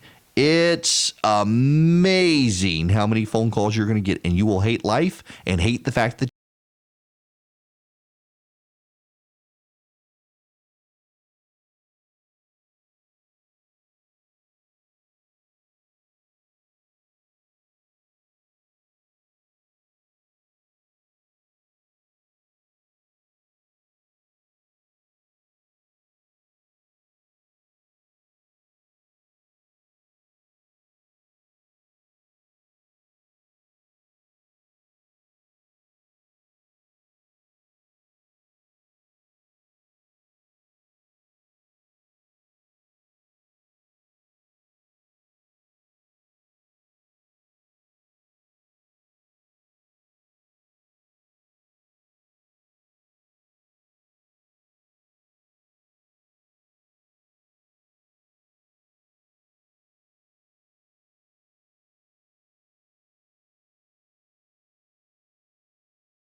I'm not excited about this new Batman movie. Robert Pattinson, he's from the Twilight series.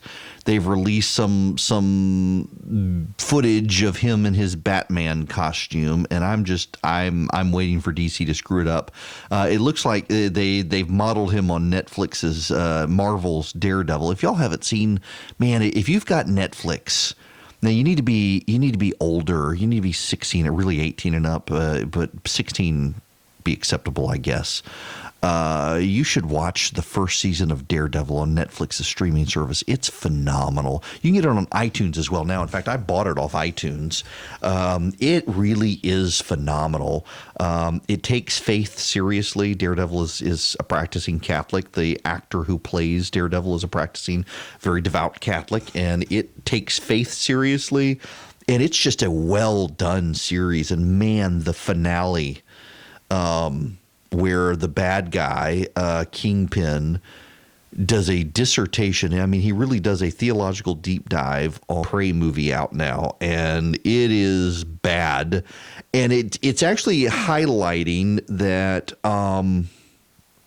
you can't really trust movie critics anymore, because there are a lot of critics who praise the movie, and when you actually read the review, the reason they praise the movie is because it's woke.